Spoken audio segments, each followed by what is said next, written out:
Good evening, everybody. It is Thursday, September 11th, 2025, and 5:15, and you're at the Infrastructure and Facility Committee meeting of the City of Wausau. And we will start this meeting with item number 1 on the agenda, public comment on any items appearing on the agenda. Is anybody here from the public? And I do not see anyone, so we'll move on to item number 2, approval of the minutes of the August 14th, 2025 meeting. Does anybody see any alterations that need to be done, or is? I'd move to approve the minutes. I'd move to approve. Okay. Move to approve, second by Alder Martins. All those in favor signify by saying aye. Aye. Aye, and that passes unanimously, 3-0.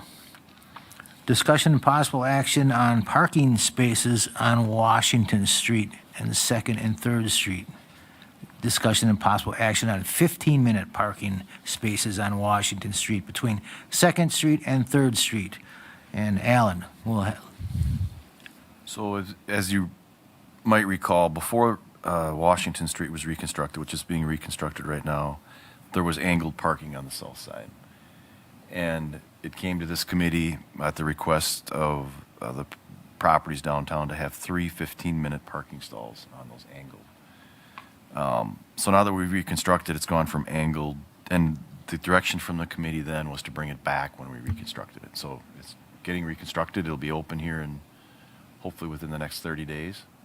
So I'm bringing it back to see where we want to post those, or if we want to post those 15-minute stalls. I know I did talk with Mark Craig, who represents several of the businesses down there, and he would like to see some 15-minute stalls come back. There was 3. I don't know that we need 3. I would think if we do 1 on the north and 1 on the south, put a 15-minute stall on each side. Okay. Because now you have two-way traffic, right? So if we put 1 on the north side, it would be for the westbound traffic, and 1 on the south side for the eastbound traffic.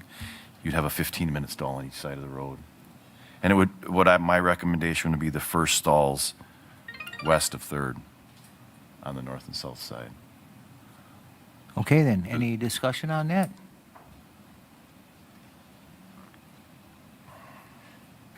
We have a motion to approve or disapprove then. I'd move to approve, but I have a question. Okay, go ahead, Alder Watson. Oh, Before he asks a question, I'll second it. okay. So it would be like in front of the Jimmy John's, okay, so that would be where the. Correct. the That's where 3 it would be right out in front of Jimmy John's on Okay. the 1 on the north and 1 on the south. I mean, I thought about maybe 2 on the north side right in front of Jimmy John's, but then what do the people do who are going east, trying to get into Jimmy John's? So I think it makes sense to put 1 on both sides of the road. Cool. And having an extra on the other side wouldn't be a good idea, you don't think? Or that's too many 15-minute spots? I don't know. There's 1 on the angled, right? If you're on, is that 3rd? Is there like 1 15-minute spot already on the angled? At least 1, or is there 2?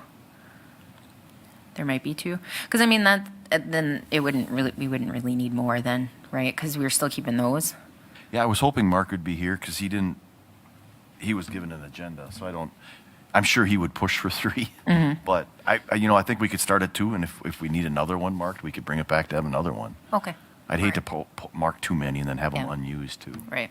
Okay. Thank you. Alder Martin said, would you like to slide over a chair so I can see you? I could just raise my hand. Okay. Yeah, I think Jefferson Street has just 2 15-minute spots on the west side, and then I don't think there's any on the east side of Jefferson, east of 3rd, other than that taxi stand. So I think 2 would probably be sufficient on Washington Street and 3rd. I can't think of any businesses on the others. Well, businesses yet, east of 3rd Street that would need a 15-minute spot. But I suppose if something opens up in the new foundry, then we can always revisit the plan. So 2 sounds adequate for now. Okay. We have a motion by Alder Watson and a second by Alder Martins to approve item number 3 on the agenda. All those in favor signify by saying aye. Aye. Aye. And that passes 3-0. Item number 4, discussion and possible action amending Central Parking Business District. Sure. So this came about obviously with our parking and traffic the sign guys brought this to my attention that the possibility of extending the downtown parking on Second between Washington and Forest, and also when we're going to reconstruct, actually the newly constructed Third Street south of Washington, the newly constructed Jackson Street. So I think it makes sense to include those streets in the downtown parking. So it'd be extending it south, basically one block. It's depicted on the drawing. The green represents the existing downtown, and the orange box indicates where we'd be adding to the downtown parking district. Okay. Open for discussion? I'd move to approve amending the Central Parking Business District. Okay. I second. We have a motion from Alder Watson and a second from Alder Martins to approve item number 4 on the agenda. All those in favor signify by saying aye. Aye. Aye. And that passes 3-0. That'll go to council, right, Alan? Because that has to get put in our ordinance? correct? Yes, Yeah. both. Yep. Any parking ordinance goes to Yep. council. Yep. Okay. Agenda item number 5, discussion and possible action on authorizing downtown snow removal. Go for it, Alan. Yeah, pretty standard item. We bring this every year if we want to go ahead and authorize this, and then we bill it out, the actual cost to the adjoining owners, property owners.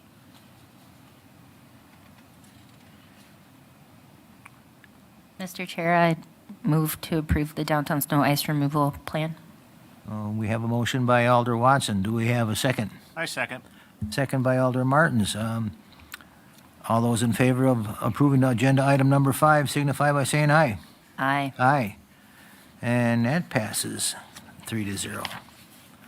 Item number 6, discussion and possible action on assessment rates for 2026 construction projects. So, yep, every year we bring this back to determine what we want the assessment rate to be. Obviously, through the years, as cost of construction has gone up, that rate has risen. The current rate is $55 a lineal foot of assessable footage. So obviously, if you have a 60-foot, just to do the math, 60-foot, you'd have a $3,300 assessment. That was raised 2 years ago, I believe. We went up from 42 to 55. It was kept at 55 last year. So just to give you, and I guess we also look at the sewer lateral rate. The replacement rate is $500. New sidewalk is assessed at 50% of the actual bid price, and drive approaches are at 100%. So I wouldn't recommend changing those. I guess past history on the fiscal impact, originally when assessment rates came out, our assessment rates were supposed to recoup 60% of the cost of the roadway. Now that's just the curb gutter, the pavement, that's not the storm sewer, that's not the sanitary, the water. I did the math for like Cherry and Randolph that we're reconstructing this year. At $55 a foot, that's about 36% of the roadway. So if we want to recover 60%, you'd almost have to double that $55 per assessable foot. I'm not recommending that. I just wanted to give you the Sure. math on it. I guess it's up to this committee whether you recommend any assessment rate increases. So this assessment rate has not gone up, is what you're saying, from last year? Well, it didn't. It was kept the same in Yeah, 24 for a couple and years now. 25. Yeah, it was increased significantly from 42 to 55. I believe that's what it went up from Lori. Right. And then we kept it the same. This will be the second year. So what we're looking to do is set this rate for 26 Okay. construction projects. Alder Watson. Do you know what other municipalities charge? It's all over the place. Yeah. Most of them are, I would say majority are, don't assess. Those rates are varied by community. We do have those powers. We're not, by the state statutes, we can assess reasonable amount as long as it's fair to the property owners, and we take the assessable footage to make it fair. Everybody's assessed it's a consistent that we do it. So to tell you what they do, I think the majority probably don't. Would be my, and then what other communities assess is kind of all over the board. Okay. Thanks. I'm good with it. It has an increase, so the taxpayers will be happy about that. Any more discussion? Motion? I'll make a motion to approve the assessment rates for 2026 construction projects. All right, thank you, Alder Martins, and second. I'll second it, but I had a question. Go ahead, Alder Watson. So from, it would have been like 2023 to 2024, it went up like 23%, because you said 42 to 55. It stayed pretty standard, and we're only recouping 36% of the cost when we want to, our goal is 60%. I mean, is it possible to increase that just a little? Maybe not, we don't want to double it, but like, I don't know, I was thinking like $60. I mean, a 3% increase, so if we stay with like inflationary pressures, if we even just do a 3%, it's only like $2. We could go up to 57. I mean, we could slowly recoup and not put so much on the taxpayer, right? That's not getting these improvements on that road. I don't know. I'm just putting it out there. Inflation's a thing, and if we want to recoup some of those expenses.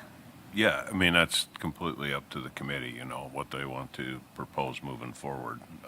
I think it's just in our ordinance, that at some point it was established that we were going to recover 60%, right? And so it's really up to the committee whether you want to keep it the same, keep it flat, or increase it. And again, this comes back every year.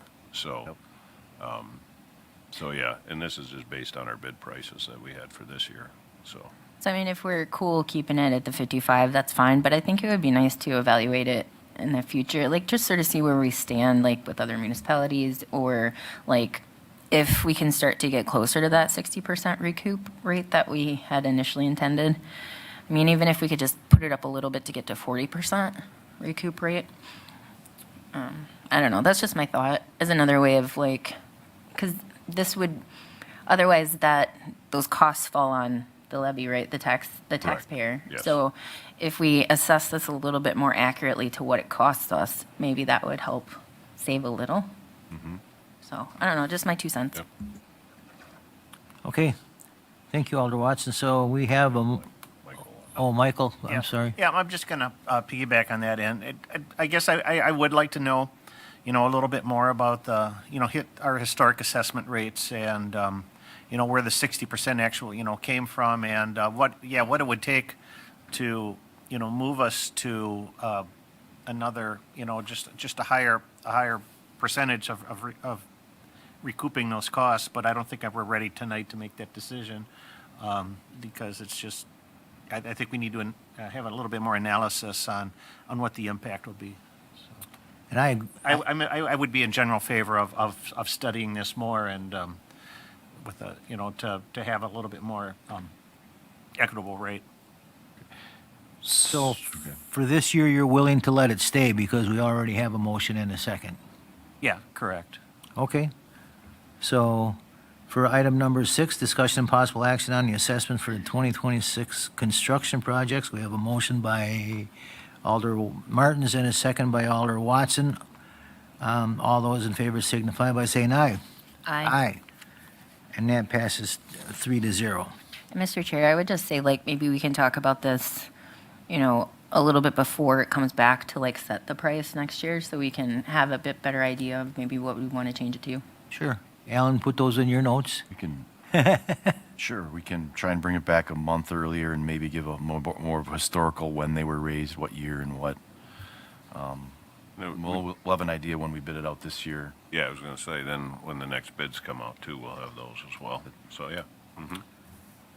So item number 7, discussion and possible action on STP urban application for 17th Avenue from Sherman Street to Stewart Avenue. And I just like that, when I was looking at this in the packet, that stretch of road is pretty bad. But, and I understand, what I don't understand is maybe it's a money thing, is why it didn't go all the way to the bridge. You know, because it's really bad all the way to the bridge, but I'm assuming it didn't go all the way to the bridge, only the Sherman Street, because of funds. Is that correct?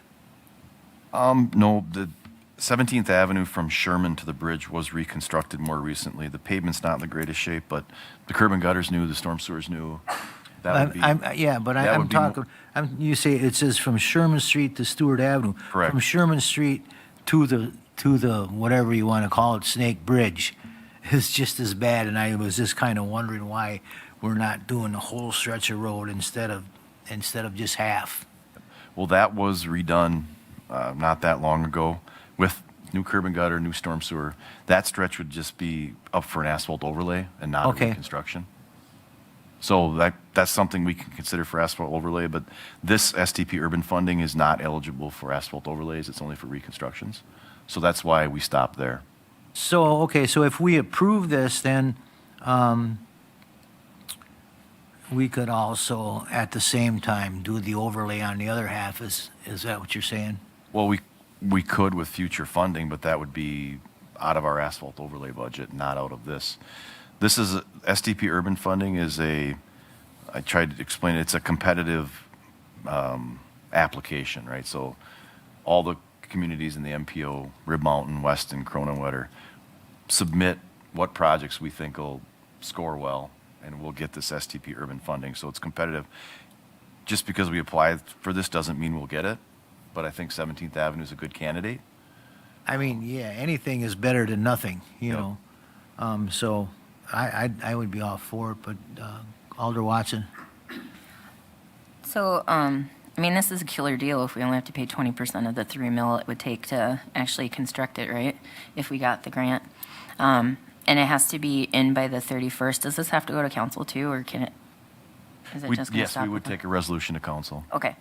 I mean, I don't know. I never like to throw away free money, right? And a grant's free, I mean, not free, but it's money that helps us and helps our taxpayers. So I would make a motion to approve this application. Okay, thank you, Alder Watson. Second it. Second from Alder Martins. And I'd just like to say that stretch of road is in dire need of repair anyway, so if we're going to get free money, as Sarah Watson said, let's do it and get it done. All those in favor of passing agenda item number 7 signify by saying aye. Aye. Aye. And that passes 3-0 as well. Item number 8, staff report on infrastructure, oh wait, no. Discussion and possible action on TAP applications for paved multi-use trail in the Wausau Business Campus from 84th Avenue to Innovation Way. It's Carrie, okay, TJ. Carrie's not here, so I'll speak on her behalf. So as you guys know, we've been working on building out our trail network through the business campus. We've just finished up a section this year from Stewart down to Packer Drive. And then we're under the design for a section from 72nd to 84th that'll be constructed next year. And then this section that we're proposing to apply for a TAP grant would be sort of to finish out that stretch from 84th all the way out to Innovation Way.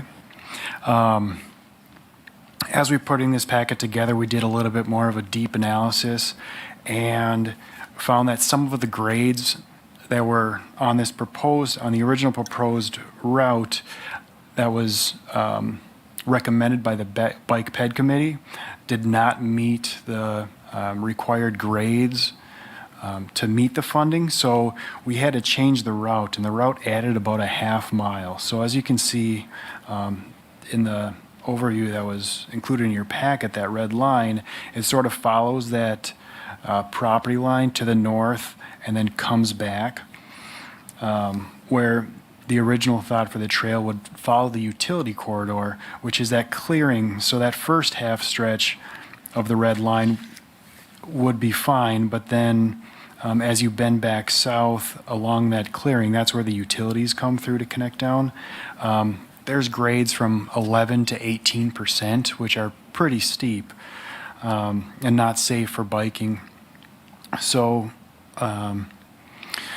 we had a call last week with the DOT to discuss this project, and typically for TAP grants, they don't like to see anything over $1 million. By using this new route and the wetlands in here needing boardwalk, this project came in, well over $2 million. So it's not really the best application for it, but since it was recommended by Bike Ped, we thought we'd bring it by and see if you'd still like us to apply for it, and then also offer up an alternative, which we created some plans a couple years ago, but never came to fruition. Is just following that utility corridor and making, either a walking path or a gravel path, and that estimate was around $300,000 to grade that out, and just, not make it a full-fledged multi-use trail, but something that could be used to get from 84th to Innovation. So I guess we're just looking for a little bit of direction of whether we should apply for this TAP grant. I mean, it's a great grant. That's how we've built out this trail network out there. It's an 80-20 match. But it probably wouldn't score as high, but it's a possibility. Okay. Any Alder Watson? So, on the resolution, it says the grant would it be awarded between 26 and 30? So when would the local match have to be incorporated into our spending? So this is a reimbursement process. Mm-hmm. So we would have to budget for the full $3 million, and then we would get reimbursed once the trail is completed. Okay, so that's a lot of That's a lot of upfront. upfront stuff. Okay, I mean, like I said before, sometimes it's hard to not throw your hat into these things, just because having an 80-20 match is awesome but upfront, oof. Yeah. Okay. Another item that the DOT brought up is in the scoring of these, it's, who is actually going to use this trail? It's really not by a real residential area. This is going to be 1.5 miles long, so who is going to use a 1.5 mile long trail if it's not near, or it's, just connecting the business campus. So it's food for thought.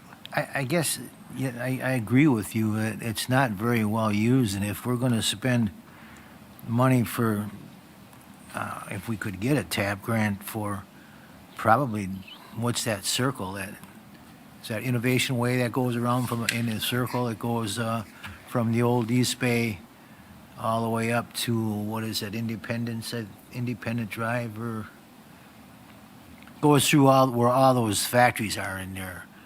There's where I think you could really use a trail, because as I used to drive through there on a daily basis, there was countless of people walking in the street, during their lunch hour and stuff, and I would much rather see a trail be put through there for the safety of the people who walk the street for their lunch hour or their breaks or whatever.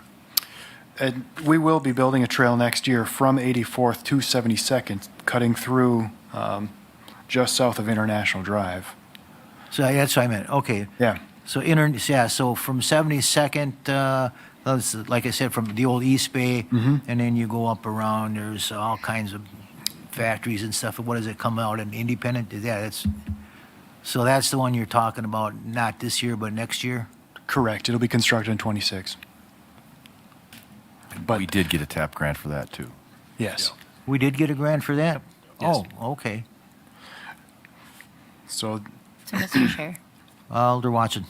So I guess too, how much staff time does it take to fill out these applications? Because I also wonder, will this even be on the, is it a CIP request? Like, would it have to be ranked for us to shell out the original 3 million? How would that go into our budget?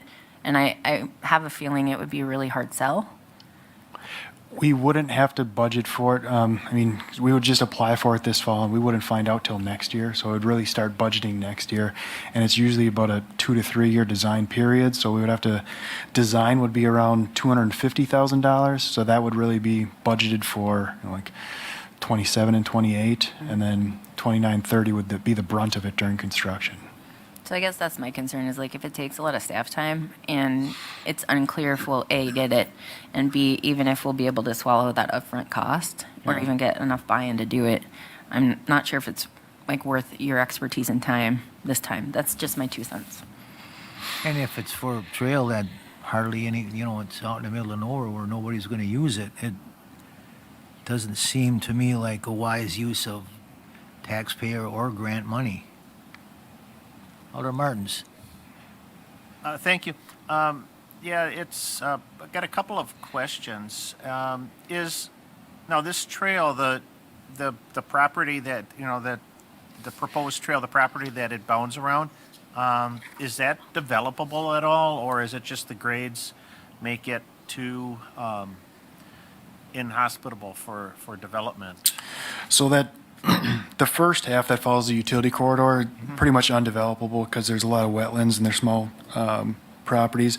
But yes, that large lot is developable. Okay. And we met with, you know, Brad Lenz and Carrie, both with our planning department, and they didn't think it would be that impending on a possible development because it does follow that property boundary, and because of setbacks to property lines, they don't think it would make that a less desirable I property. was wondering, you know, because of the grades, if that was an undevelopable property, if instead of bounding the property, if putting switchbacks in or something would have been an option. This would still require switchbacks along that north property line, but Okay.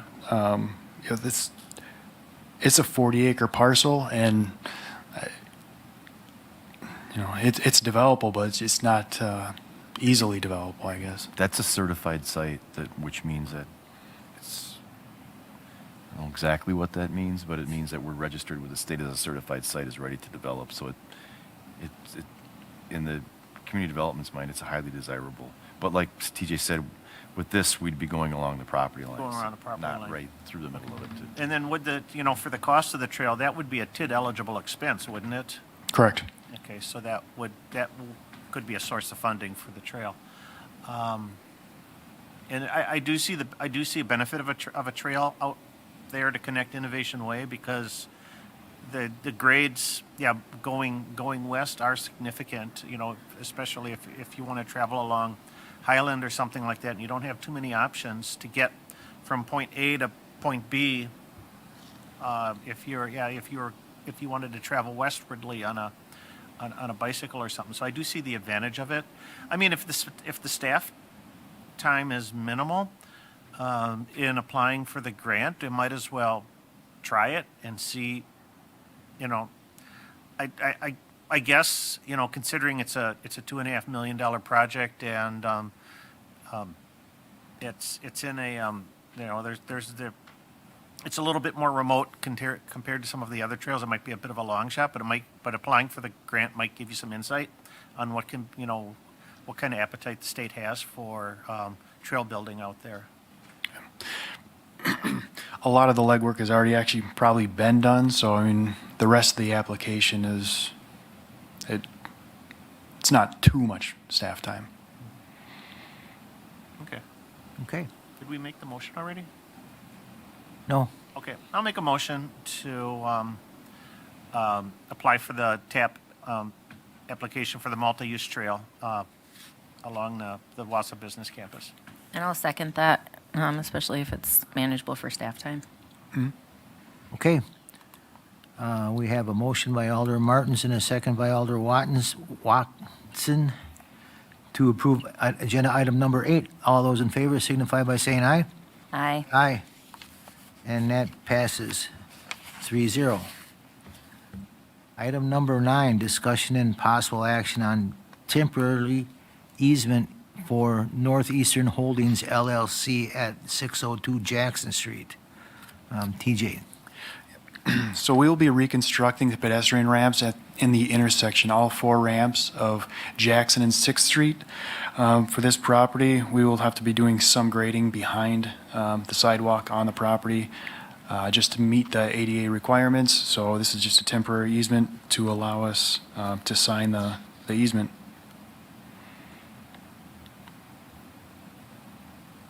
Okay. Discussion? I'd make a motion to approve the temporary easements. Okay. I'll second it. Motion made by Alder Watson to approve the temporary easement, and second by Alder Martins. All those in favor signify by saying aye. Aye. Aye. And that too passes 3-0. Item number 10, discussion and possible action on temporary limited easement with Prosper 6 LLC at 115 North 6th Street. Similar to item number 9, we just need to do a little bit of grading off a city property to meet the ADA requirements. I'd move to approve that temporary easement as well, Mr. Chair. I'll second. Okay. Motion has been made by Alder Watson and a second by Alder Martins to approve agenda item 10. All those in favor signify by saying aye. Aye. Aye. And that brings us to item number 11, update on 2025 street reconstruction projects. I'll start this one off. So first off, we have our street reconstruction project A, which is Randolph and Cherry Street. About half of Cherry Street has been completed for a couple of months now. We're working on the north half of that now, and that's on schedule. Our phase 2 of that project was from Merrill to 3rd Street, 3rd Avenue on Randolph Street. That was delayed a little bit, and right now we are planning to do the final surface of asphalt on Saturday while school's out, because that's about the last thing we need to do out there. So Saturday, that phase 2 from Merrill to 3rd Avenue should be done. And then the contractor is going to be focusing on the rest of the project. Middle of next week, they're going to be bringing out a second crew just to make sure that we get that project done before the snow flies. And then potentially in about 3 weeks, they'll be bringing out an additional crew to make sure we finish that project on time. Then our project B, which is Fulton Street and 2nd Street. 2nd Street has been completed for a while, and we're working up Fulton.